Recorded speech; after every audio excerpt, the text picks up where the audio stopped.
that the sun shines down its power to all the world and makes the wind blow strong as it will. I wonder how gentle rains can fall upon the land, so lovely earth can stay lovely still. All set? All set. Okay. Hello, ladies and gentlemen. This is Energy Week with George Harvey and Tom Finnell.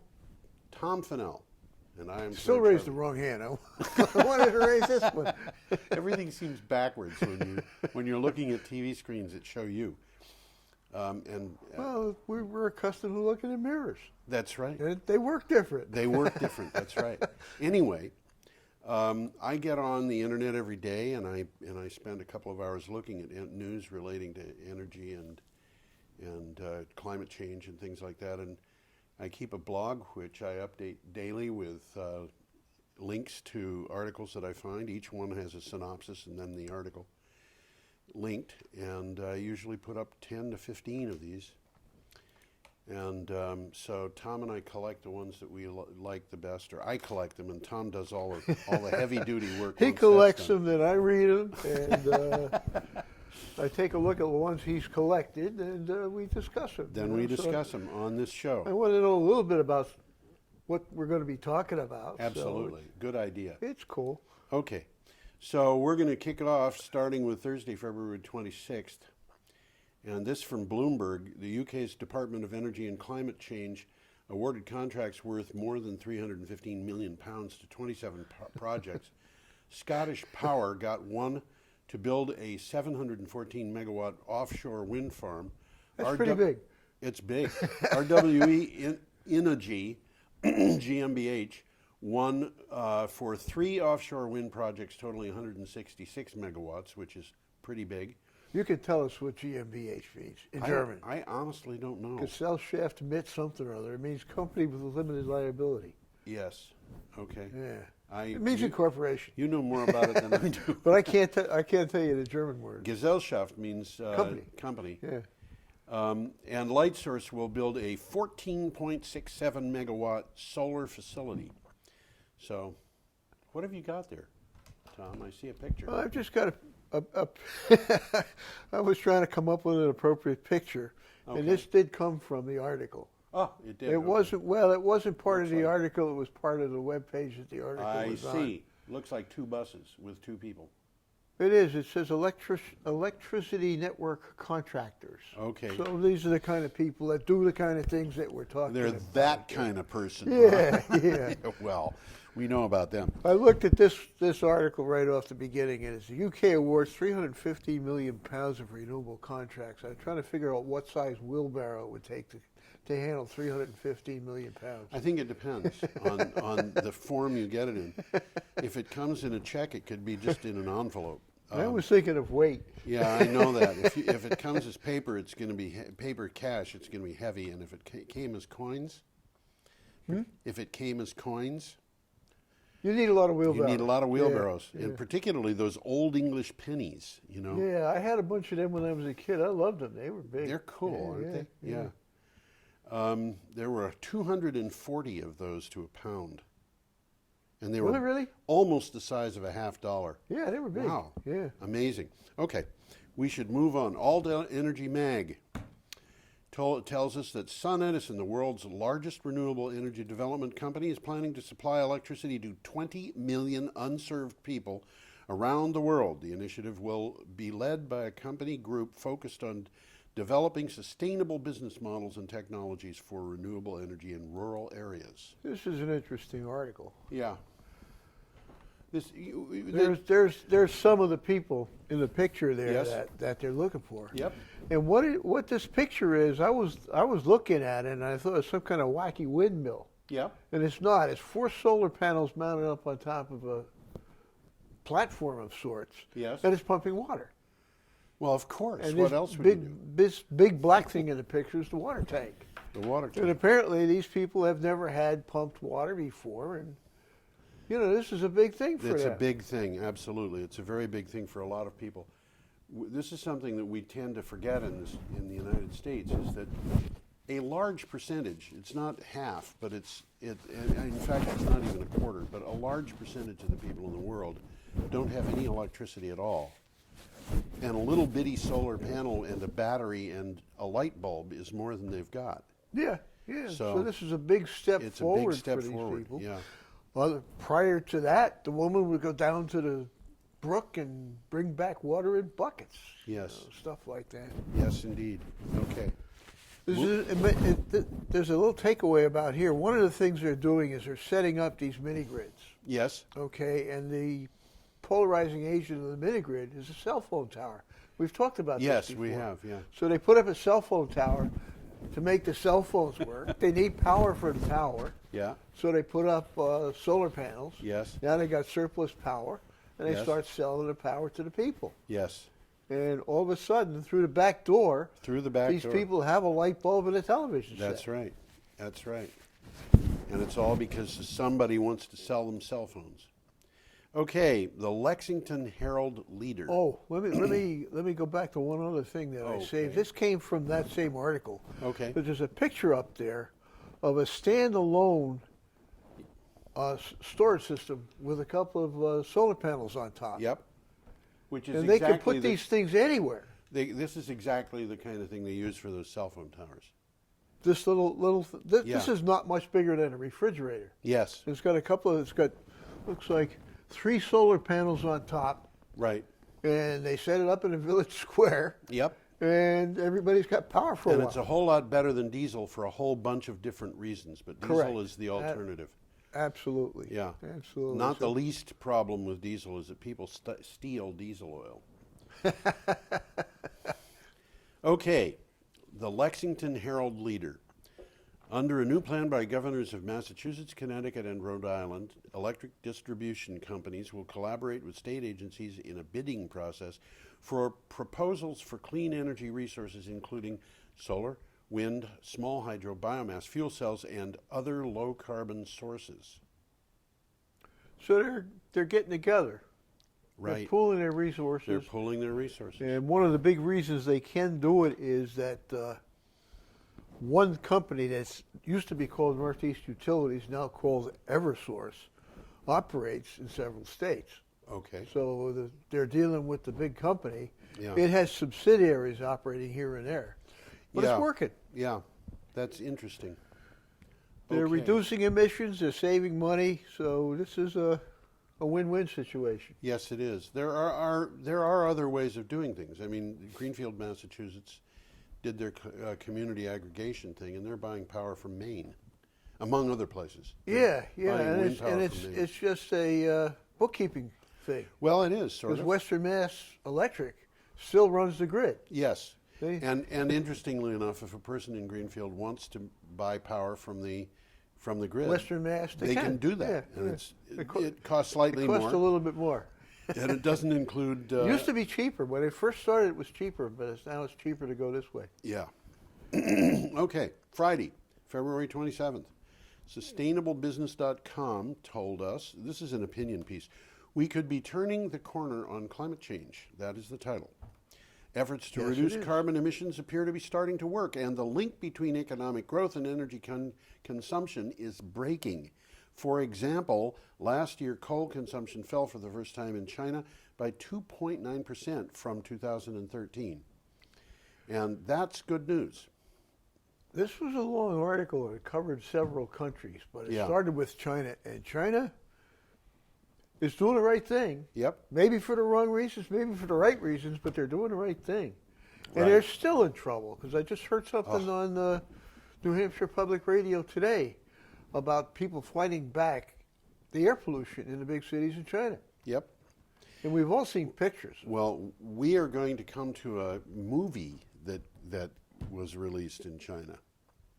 Yes. And We'll talk about We that. will talk about that because that is a fascinating subject, which we will also talk about next week. But the next item from Valley News.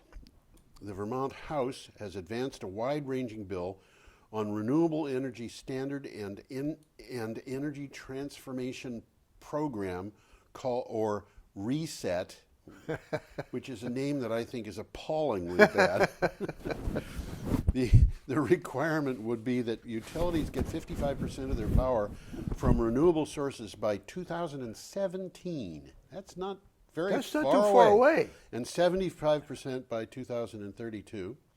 Some have met. People, by the way, in the legislature fighting this. Yes, I'm sure there are. Some have met or exceeded those goals already. Some of the smaller electrical utilities, Washington Electric Co-op, I think, some of these guys have done it already. They've done it already. And as a matter of fact, I don't know, but I think Green Mountain Power is probably close. I don't know that either. I should call This is not an unattainable goal. This is a goal that, the utilities that have already met this goal are not going to have problems with it. The question that we've got, Vermont utilities in general don't produce their own power. Basically, no. Yeah. I mean, their power. Searsburg Wind Farm, for example, belongs to That's Green Mountain Power. Green Mountain Power, and Burlington Electric has its own. They also have a They hydro have a little dam. hydro plant too. Yeah. But most of the power facilities in Vermont most of the power facilities used by Vermont for its electricity are out of state. Out of country, even. Out of country. A lot of it comes from Canadian Hydro. Yep. We do get nuclear power from Massachusetts. I forget. I had thought it was from Seabrook in New Hampshire. I think you're right. I think you're right. Yeah, I think it's from Seabrook. This is all, as you've said, this is all accounting. But the other thing too is that under the speed program and the which is being replaced by reset. Oh brother! Under the speed program, we already get a substantial amount of our power from renewables that are in state. And it's really kind of amazing how much that is. Well, you've heard me talking about technology, yes, and about how many bright people are thinking about different ways to do this. And right. Some of them are really going to hit the nail on the head. Well, there's other equally bright people talking about how to finance all of this. Oh yeah, absolutely. Some of the most it's a whole exciting different stuff is in area finance. there. It's really amazing. I mean, 5 years ago, if you went to get a loan to put a solar project on your roof, my guess is you would have had to shop around forever before you could find someplace. You're going to do a what? Shop around No, forever. I'm talking about the bank. Yes. You want to do what? Now, in Vermont right now, we've got banks that have got programs for that. Absolutely. And there's one bank, national bank, that has got programs. That's Admirals, which is in Rhode Island, but they give loans all over the country. I hadn't heard about that one. But more of this stuff's going to start happening. Right. The Vermont State Employees VSECU Credit Union. They do it. They do it. Yep. Neighbor Works of Western Vermont does it. There's a bunch. So anyway, there we go. That was from Valley News. Now, next, this from the Boston Globe. Massachusetts utility companies are planning to buy enough renewable energy to power 136,000 homes under the major initiative announced for Massachusetts, Connecticut, and Rhode Island on Tuesday. Just talking about that. Yeah, we were just talking about it. The companies may buy up to 817 gigawatt hours of electricity per year under a request for proposals. Is that a lot of electricity? Yes. Right. This is the interesting thing. We're talking about 817 gigawatt hours here. Yeah. Which is about a fifth of what Vermont Yankee used to put out. Is it? Okay. Yep. Okay. And our speed program has got to just a tiny bit less than 900 gigawatt hours per year. Okay. This is happening under the radar in Vermont. People don't realize this. These numbers confound me because it's kilowatts times time times hours. Yes. And it gives you big numbers real quick. Yeah, it it's does like indeed. 9,000 hours in a year. Yes. But what has happened is that people see the I'm going to say little solar farms that are around Vermont. Yep. There's a whole bunch of them that are about 2 megawatts. And we see a few wind turbines here and there, and we know that there's a hydro dam here and a hydro dam there, and here a dam, there a dam, everywhere a dam. Dam. That's right. and so we don't think about this, but when you add all those together, the biodigesters and things like that, they add up. They add up. They do, and they're distributed. And then Yep. I've been talking to I mentioned this last week, a young woman named Lori Barg, and she did a paper which I didn't realize this was done. This was done a long time ago. It was like almost 10 years ago now. She did a paper on the dams in Vermont that have gone, and she did this for the US DOE. This is high quality stuff. Dams in Vermont that are in place, that are holding water, that are by and large flood Right. The Corps of Engineers dams. right, flood protection, and they're not producing power. Big resource. And how much power could they produce? And she said 430 megawatts. Okay. And assuming that they're producing about half, at a Half-time, capacity yeah. factor of 50%, which is low. Much lower than reality, I would say. But there's a lot of these things, and some of them might not even be connected. Yeah. It might never happen. But even so, that would bring us to a point where we'd be getting a very large percentage of our power, and by large I mean like 20%, from hydro dams that are already there that are not in use. I'm surprised that the Corps of Engineers doesn't do something about it, because Well- they own and operate all these dams. Yeah, and you know who's really pushing this hard now is the Department of Energy. So if these guys get together, Yeah, they right. could save an awful lot of money. that's right. Doing the same thing in every one of these dams, because they're cookie cutter dams. Exactly. And as a matter of fact, Lori Barg, really interesting stuff she's doing. She designed a turbine for these dams. Okay. This is really, homegrown stuff. She's got her own dam with her own turbine. Okay. This next one coming up is a good one, though. What is the next one? Is the next one the redox? High performance flow battery. Flow Yep, the battery, a redox Yep. flow battery. This is coming from a publication called Gizmag. A redox flow battery designed by Pacific Northwest National Laboratory more than doubles the amount of energy this type of cell can pack in a given volume, allowing it to rival lithium-ion batteries. If the device reaches mass production, got to say that's a big if. When you see things that people invent and stuff, there's a huge amount of stuff that people invent. This never isn't get out. exactly the kind of thing that's going to see mass production. These are large, These are big. or at least Well, they can be large. I think mass production for a thing like this means that they make 100 of them a year or something. Something like Yeah. that. But- There's two pictures up here. They're basically both the same picture, and the square in the middle is the battery. Yes. Okay, and on the left and on the right, there's reservoirs. Right. They could be 55-gallon drums. They could be 55-mile lakes. Right. But what's in that is the electrolyte. Right. And if it flows one way, they're storing energy. And if If they're it flows flowing the it other way, they're- the energy is being released. Right. It's And sort of like pump storage, but it's It's different. sort of, yeah. And these things can be charged very, very rapidly. One way you can charge these things is if you put this sort of battery into a car, for example, or a truck. You could pull it into a gas station and hook it up so that you've got you remove the electrolyte from the storage tanks, Yeah. and then put in fresh Yeah, electrolyte, right. and you could have It's that brand whole new. thing happen in It's a couple brand of new minutes. again, right. Yeah, and the electrolyte in this, in most, not all, perhaps, I don't know, because there are many, many different ways to do it, but the electrolyte basically lasts forever. It's Yeah, a- they just get charged and recharged yeah, and it's whatever. recoverable. We don't have the problems that we have with current lead-acid batteries that gradually decompose. They have their- decompose. Yeah. This is a totally different concept, and I know Yeah. I've even mentioned this. So, why didn't I study this in college? Because they didn't and I about know I found out in this article why. This was only invented 40 years ago, and I Yes. went to college more than that. it. Did you Longer- really? longer ago You're than an 40. old geezer. My goodness. But I did that too. If we have the time, I could talk about this, because there's a paragraph here that describes how they work, Okay. and I'll read it. 'Cause Okay, it's go ahead and read it. the picture. I'll put the picture up on the screen. Okay.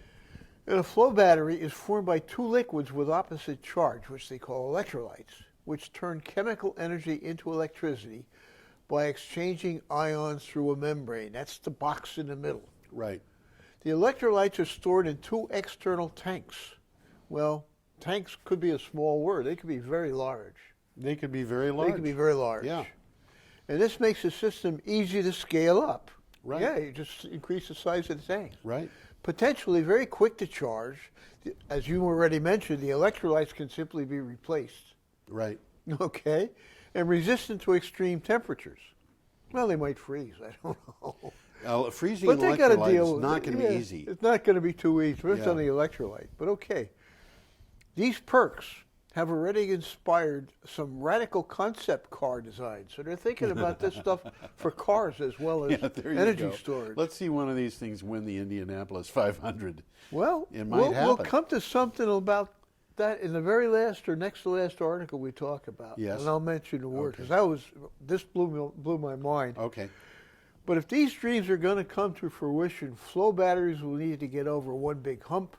Currently, the best flow cells out there only packs less than a third of the energy per unit volume as lithium-ion Now, battery. you know, this is something that bothers me. That's per unit volume, Yeah. which is a problem if you're talking about vehicles. Absolutely. But it's not a problem if you're talking about the Absolutely. grid. These things can be lakes. They can be lakes. You could put one of these big things, as they exist today, in your basement.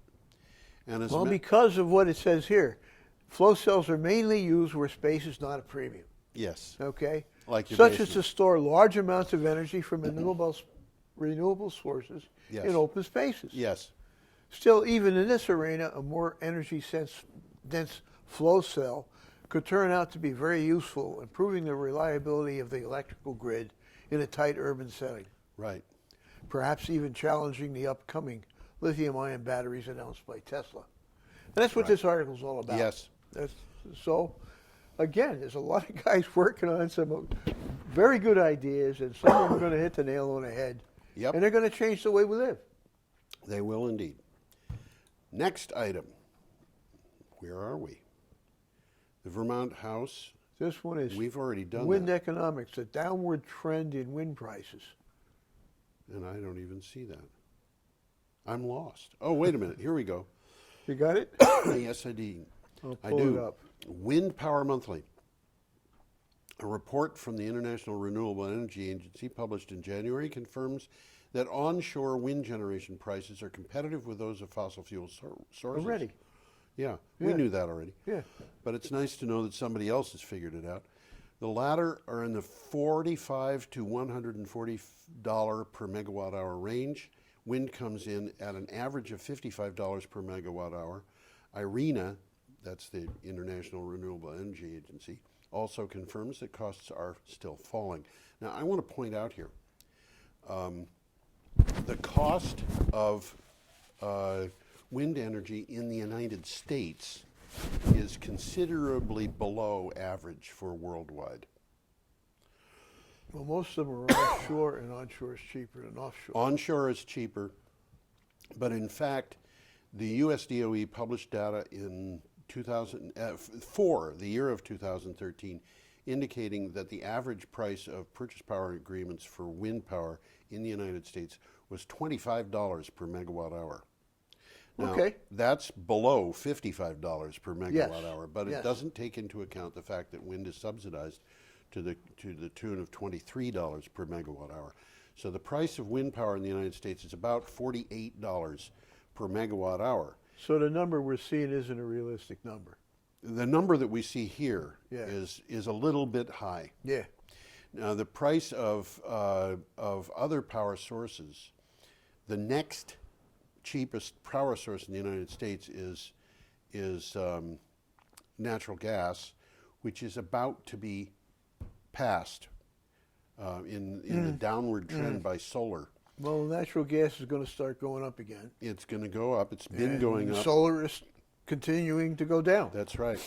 So natural gas in the United States, they say that other power sources are 45 to 140. Natural gas is about 65. There's something, I don't know if it was in this article, if or if it was in a different one that we talked about or will talk about. Let me get me up here. It turns out that these wind turbines are a lot more reliable than they projected them to be. Yes. They're not breaking down as much. They're not breaking down. They must be making these things very robustly. They are.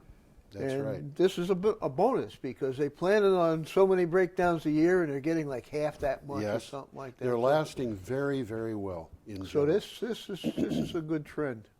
It is indeed. Now, Tom, I have to apologize for the next article in the list because it's already been hit. We talked about this. Yeah, we did already. So we'll skip it. We're on to Sunday, right March 1st, and we got this from Huffington Post. Water is eating away at Antarctic ice, melting it where it hits the oceans. As the ice sheets slowly thaw, water pours into the sea. About 130 billion tons of ice per year for There's the last some of that decade. 130 billion tons up there. Whoa. That is according to NASA satellite calculations. That's the weight of more than 356,000 Empire State Buildings. You know, I didn't know there were that many Empire State Buildings. That's a lot of weight. That's a lot of weight. That's a lot of weight. That's And more than I can comprehend. It's, you know, I would bet you that's going to change the shape of the Earth. 1.3 million Olympic swimming pools. You know, the world bulges a little bit at the equator because of the spin. Yeah. And I'm wondering what happens when the weight of that ice is taken off the Antarctic. It'll unbulge a little bit. I don't know. Well, you I know, guess it's going to bulge more. When you get into the science of these things, the things that happen are just mind-boggling.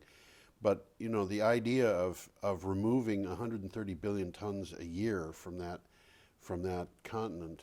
Well, it's going to take a while. It's going to take a while, but you know, this is happening, and it's happening in a way which is off-center. It's eccentric, because this is happening where it's at sea. And it's not happening on the land. It's happening more slowly because the water is not eating away at the ice. Yeah. So I don't know what's going to happen. I know that there was a guy who lived in Richmond, New Hampshire, named Charles Hapgood, who was a scientist. And in fact, he wrote a book called Path of the Poles. And the book was introduced by Albert Einstein. He was a teacher at Keene State College. And he said that the freezing and thawing of the ice sheets at the poles caused the poles themselves to move relative to the crust of the Earth. They wiggle a little bit. Yeah, more than a little bit. So somebody had to go up there and pick up that barber pole and move it. That's right, Yeah. by hundreds and hundreds of miles. Huh. So, you know, and who knows how those things come about. But scientists today don't really think very highly of the work that he did. That was 50 years ago. Interesting, though, to think that scientists have been calculating the weight of the polar ice caps for all that time. Okay, Liberal Democrats. That's the source of this next piece.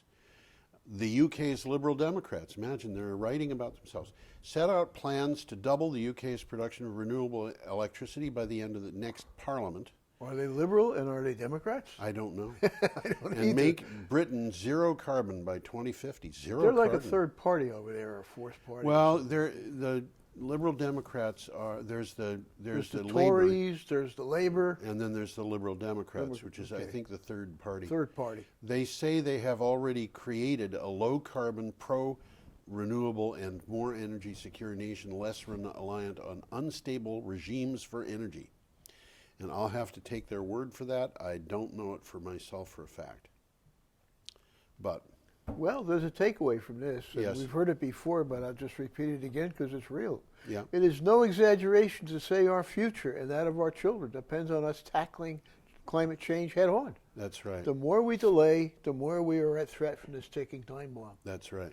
And by the way, you know, we talked about that article that was in Rolling Stone. Yeah. I have seen more articles appear written by U.S. servicemen who have retired. And by servicemen, I mean Army, Navy. Marines? Yes. Yeah. I think not all of the above, not the Marines, but you know that'll come. And these are guys who have retired. They're officers, The most recent one I saw was a lieutenant general in the Air Force talking about the fact that we have to deal with climate change because it is a matter of national security. National security, absolutely. And I'm wondering whether the Pentagon isn't starting to get much more political, because usually they don't get political about things. But the stuff that we saw in that Rolling Stone article, that was very political, and that article did attack Republican leadership in Congress and said they are causing the security of the United States to be undermined. And that was backed by the Pentagon, backed by the Navy at any rate. So it'll be interesting to see how that develops. The Army and the Navy have more of a vested interest in this. I mean, the Navy runs on oil. Well, The Army's running on oil.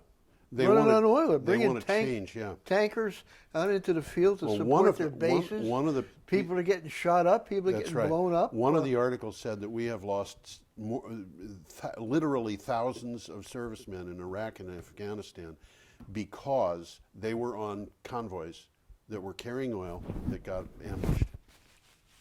And the drivers of the trucks were ambushed too. They just weren't part of the military. Well, But in many cases, yeah, okay. We should keep going, I suppose. I think we can. Okay. C News Renewables, this is Monday, March 2nd, says Spain's renewable energy plants produced 48% of the country's power in February. Wind power generation produced 27.6% of the total Spanish electricity production for the month. Hydroelectric produced 15.7%. Solar PV and concentrated solar power accounted for 2.2 and 0.9% respectively. And this is getting to be important because Spain and Portugal have got so much renewable power. We don't hear much about it. We don't hear much about them, but now it's becoming a European thing. And we will talk about this next week. The European Union is scheduling a better interconnect between Portugal and Spain with France and other countries in order to get that renewable power into the rest of Europe, so they can the European grid, specifically so they can reduce reliance on natural gas, which they are getting from Russia. Right. So Through Ukraine. yes. So there you go. This Very is becoming, strange. yes. Very strange. Yes. Well. Okay. Our next item, if we can go on, is from Renew Economy, and it says the National Bank of this one is astonishing. The National Bank of Abu Dhabi, one of the biggest banks in the oil-rich Gulf countries, says fossil fuels can no longer compete with solar technologies on price. The National Bank of Abu Dhabi report says the most recent solar tender showed even at $10 a barrel for oil and $5 per million BTUs for gas, solar is a cheaper option. This is a very interesting point. Wow. This is coming from one of the biggest sources of oil in the world. Yes. And they're saying, guess what, everybody? It's time to invest in somebody other than us. Well, they're certainly slowly running out of oil. They got a sure lot to are. begin with. They sure but they are. know that it's going. They and do. I don't know about Abu Dhabi, but Saudi Arabia is afraid of that. They're getting to the point where they're saying, we got to save the oil for ourselves. No, actually, remember, they're the guys who are pumping oil as fast as they can. Right now they are. To keep the price down. Yeah. I kind of suspect that, I know that I've been watching this for years now. The Saudis have been preparing huge power generating facilities out in the desert that are going to be, with the idea that they're going to ship that power to Europe. Bingo. Now, I'm not sure how they're going to get it to Europe. It might be they're going to ship it to By truck. Libya. Yeah, right. It might be that they'll ship it to Libya and then up through Sicily. That's a possibility, yeah. I mean, one of the things that's happening, and this might have something to do with what's going on with Spain, is that Morocco is developing huge amounts of power Are they? with the idea that they're going to ship yeah. power to Europe. And the same thing, I believe, is true in Libya, where they're talking about solar out in the desert. Yes, I'm sure of it. Well, the Sahara is very large. The Sahara is very large, and you can't do much with it. You know, it doesn't have any zoning. Huh? It doesn't have any zoning. Okay, we should be moving along here, I'm afraid. You have a picture there? It looks like oil. Well, it was up already. Oh, that was up already. Okay. It's been up already, yeah. Okay, I'm not paying attention. Well, you're reading. I'm reading, that's right. Okay, the next one comes from investing.com. According to Bloomberg New Energy Finance, new funds invested into clean energy gained 16% in 2014 to reach $310 billion. The record is still $318 billion set in 2011, but there was a significant upward trend last year. Overall, the world added about 100 gigawatts of solar and wind power capacity in 2014. So the investor class is starting to take a good look at this stuff. Yeah, yeah. And we'll cover that again. From a couple of different points of view. Okay. One of them is, where do you put your money? And the Bingo, answer to that is you put it into renewable power. And the other one is, where don't you put your money? And the answer to that is fossil fuel. Yeah, exactly. You know, and that's exactly what they're doing. Okay. Now we're up to Tuesday, March 3rd. And from The Guardian, we hear renewable, this is an opinion piece, renewable energy is conquering quirky nature of Britain's climate. That's the title. Yeah. Clever engineering is smoothing out the peaks and troughs of renewable power in Britain and having a positive effect on the power supply. It looks like this is making the nuclear industry redundant before a new station can be built. Well, yeah, there's a takeaway here. Because we've talked about this already. Yes.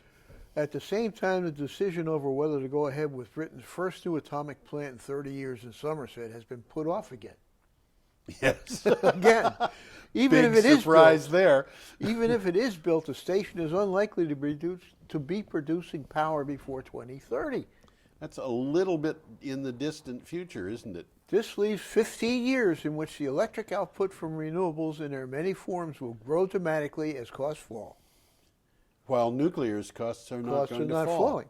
Solar, wind, and small-scale hydro are all now cheaper than new nuclear builds, and undersea turbines and even this is new thought.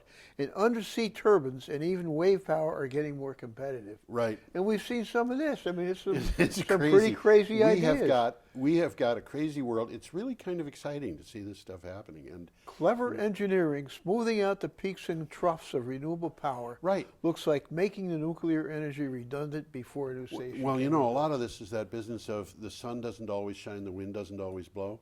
Yeah. However, the wind never goes still simultaneously everywhere. Yeah. And furthermore, when the sun is shining is the time when the wind power is lowest, and vice versa. When the wind power is highest, yeah, they it's at night. operate The sun in tandem there. Yeah, the sun is not as bright in the winter, but the wind is stronger in the winter. Yeah. And so you have this thing. I've actually seen graphs of combinations of wind power and solar from places where there's a lot of both installed, like Germany, and they complement each other. They complement each other beautifully.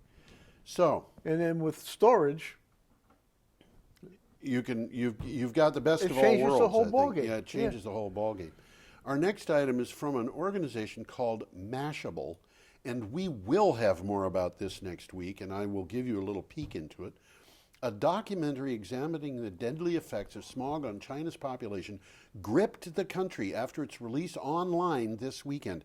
The 104-minute film called Under the Dome explores how China's noxious smog problem is harming urban residents and everybody else, by the way. It has already been viewed tens of millions of times online. And the thing that is going to be coming next week is the political reaction to this. Uh-huh. Now, you could predict the political reaction on the basis of a very simple fact, and that is, in China, if something important goes online, if the government doesn't like it, it gets removed. That's correct, yes. So it's on there. It's on there, and the government is supporting it. So we will see more about that next next time. But Well, this is getting legs because I heard about this on New Hampshire Public Radio this morning. yeah, This film. yes. Okay, so Yes. people are becoming People aware. are getting to be aware. And interestingly enough, our next item is also about China from the Energy Collective, and it starts out with good news! Exclamation point. Not only did China's coal consumption fall by 2.9% in 2014, which we mentioned earlier, Glenn Peters of the Global Carbon Project calculates that China's CO2 emissions have also fallen by 0.7%. So it's clear that China's efforts to cut its coal consumption and carbon emissions are not only real, but are already producing results.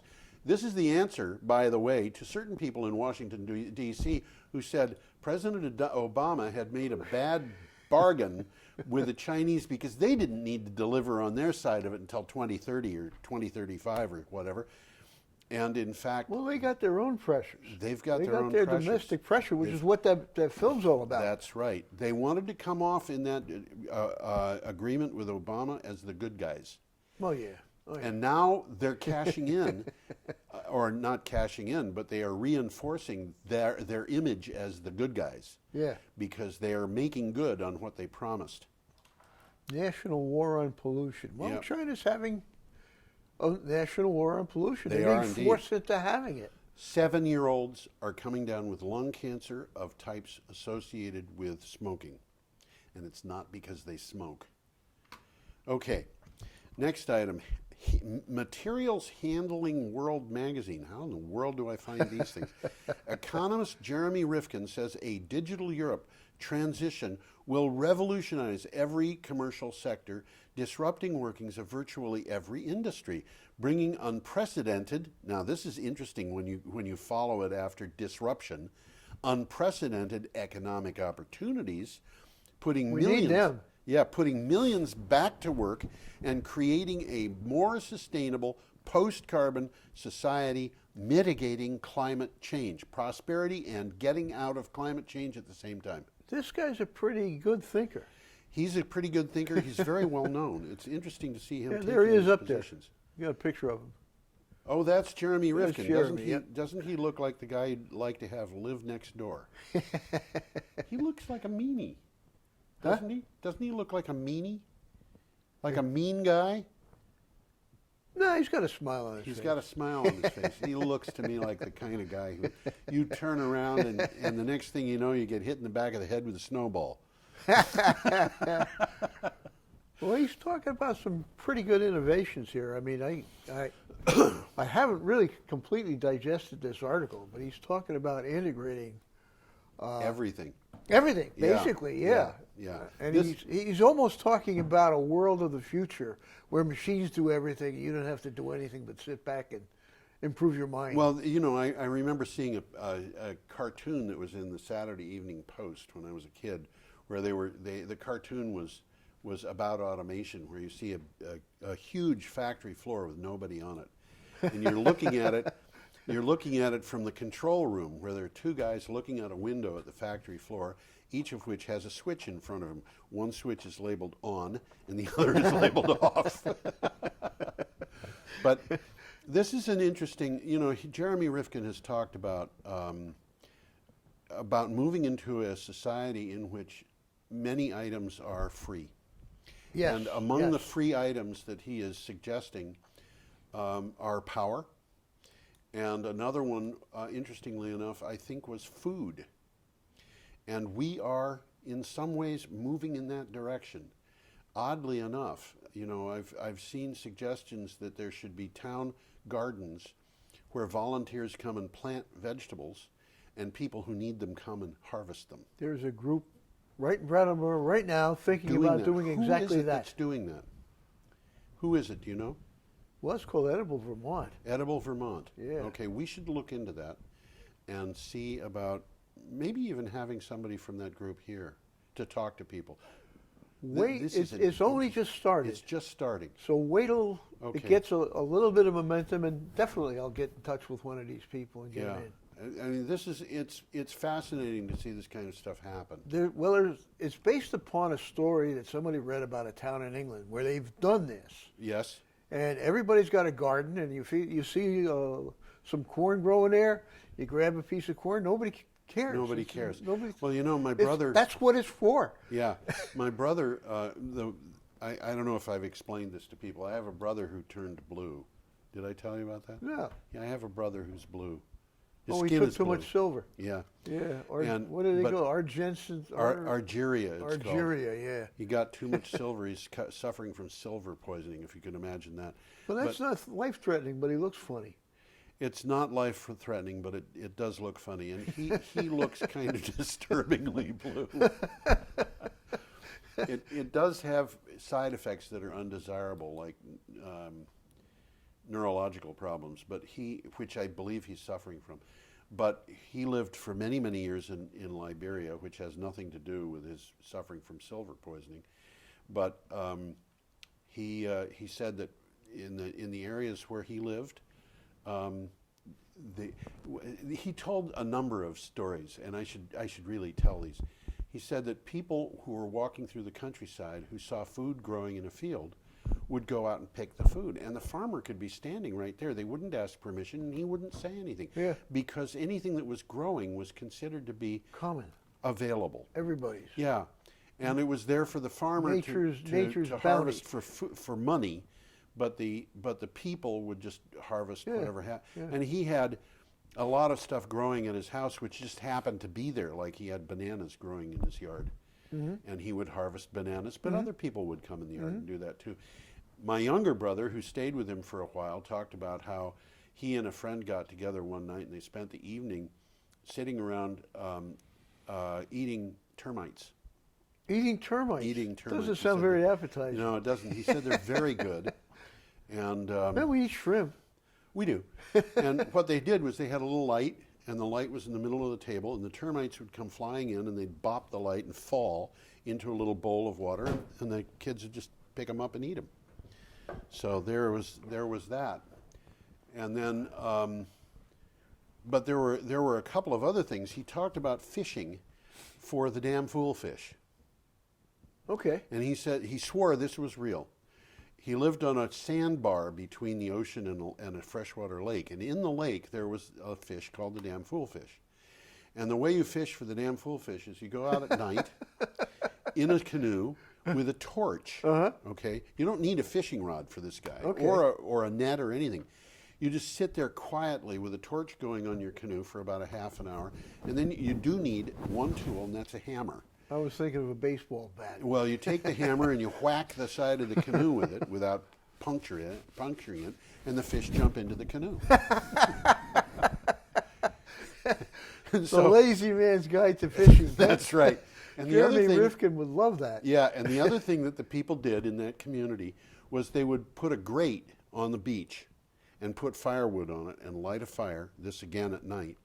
And at night, the crabs would come up, attracted by the fire, and they would go under the grate and roast. You know, and it made me think, does the lobster feel the boiling water? And as I think about it, there's no reason in nature why a lobster or a crab would feel excess heat, because they just are never exposed to them. So why would they have sensors? Yeah. So these crabs just go under and they bake, roast, and then people would pull the crabs out and eat them when they're cooked. Yeah. Can we call these people primitive? Well, I think they could call us stupid. But, Okay. Our next one, which we promised people we would dwell on at length, is from the Energy Collective, and it says this: given the extreme hype over shale oil and fracking, one would expect the enthusiasm to translate into above average share performance for shale operators. This has not been the case. Share performance has actually been at best quite mediocre, and in most cases just downright poor. Well, there's a picture up there, a graph. Yep. And the green line on the right represents the stock market. That's Standard up. & Poor's 500. That's up. That's up. Yes. And next to it is one of the many shale plays in the Marcellus Shale. Just one. The only one that's really making money. Right. Next to it is another one that's making a little bit of money. Yep. And the other three on there are all losing money. And these are just the ones that are publicly traded. There are hundreds of smaller operators that That are are losing not money so so fast. So we have no idea. Yeah, but the best of them matches the stock market. And if you The want, best of them is matching the stock, not exceeding it, yeah, matching it. so Yep. if you just kind of picked the stock market stock, you know, or there are stock market index funds. You could go for an index fund. And that's going to be right on a button. It's going to be right there. And if, on the other hand, you had said, I'm going to invest in shale oil, that's the future, you would only have matched the index fund if you had picked the right one. The right one. Yep. So that's exactly what we just saw. and in this that graph. tells you something about shale oil and how poorly shale oil is. Is this shale oil or this It's is both oil and gas. That's Yeah. right. The graph was oil, The graph was but oil. the gas graph, which I didn't reproduce, is very similar. Very similar.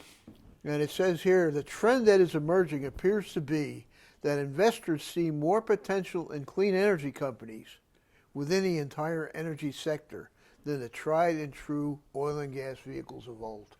Yes.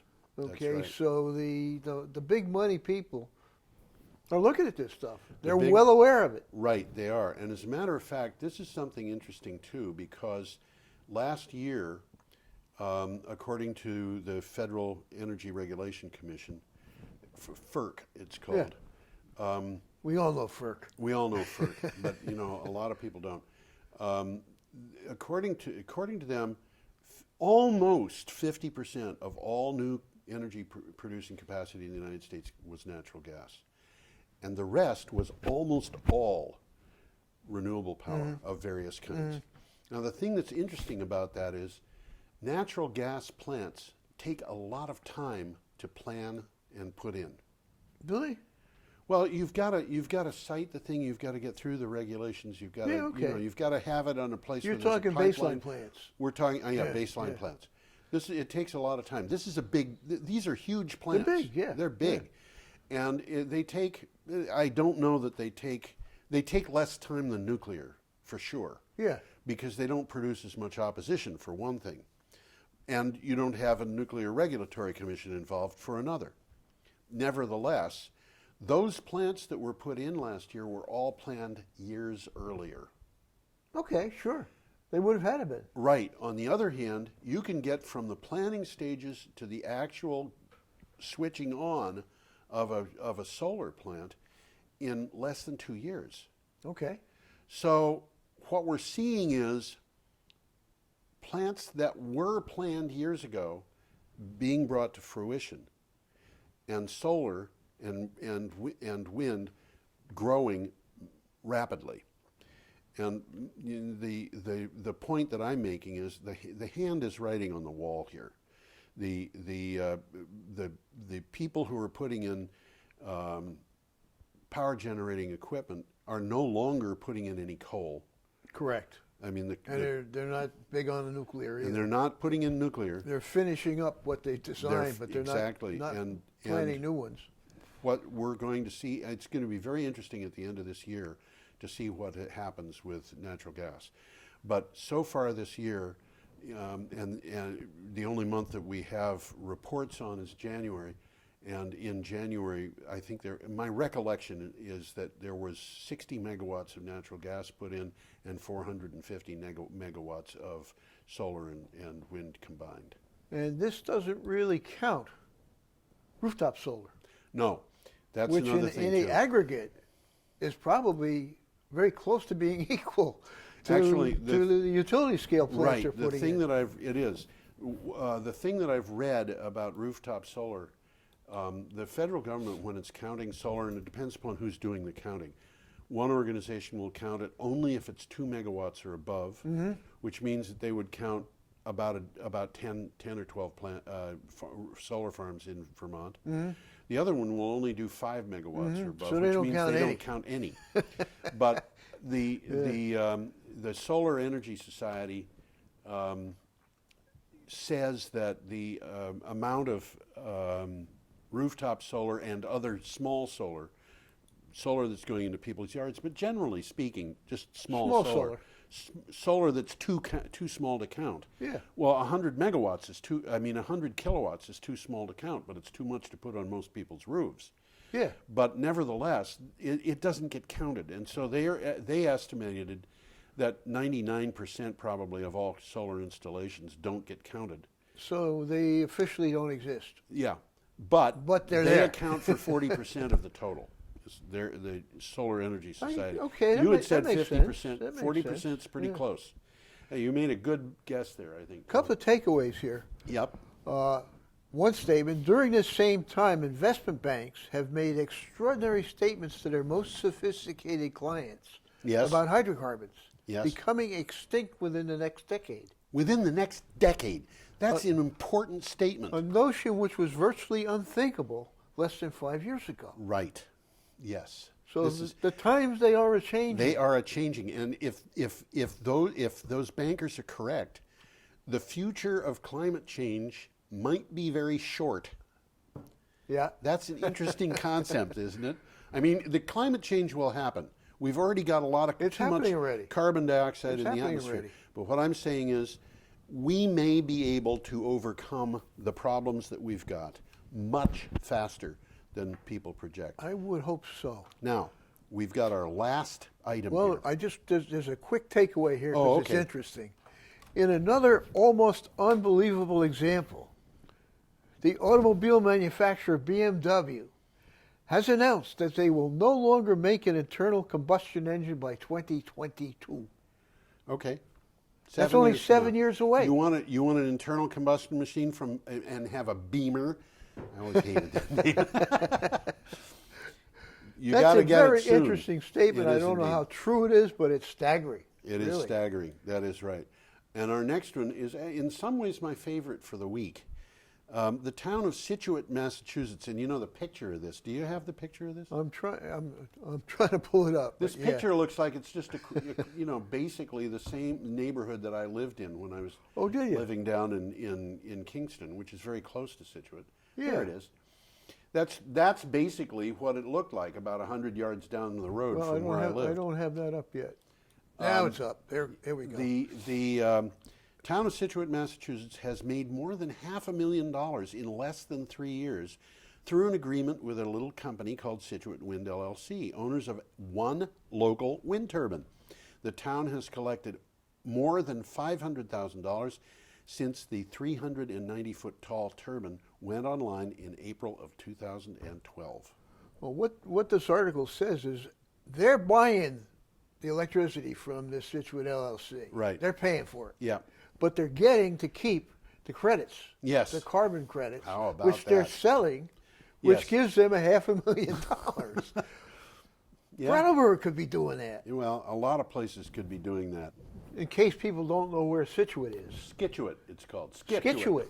And when I lived in Pawtucket, it was called Scituate. It's Scituate. But that little peak of Massachusetts right down there, Yep. that's about where Scituate is. It's a little bit to the left of that. It's on water, but it's not on the main Atlantic. Yeah.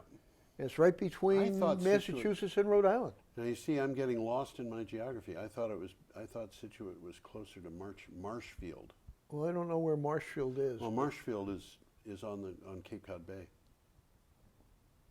The other side, well, it probably is. It's right across the peninsula. Okay. Situate's on the west side of that peninsula, and I will take Marshfield your must word be on for it, the right. Tom. Anyway, we're at the end of our time. Yeah, I'm we're pretty afraid, close so to I'm going it. to have to say goodbye. I am George Harvey. Believe it or not, I'm not George Harvey's evil twin, despite anything that anybody has said about me. he got a haircut. He looks different. Bye-bye. And Goodbye, this is people. Tom Finnell. Bye-bye. We spin and we toil, we work all day, sowing and reaping, we store goods away, so we can be dressed well on the day that we die. We dig and drill and waste what we find,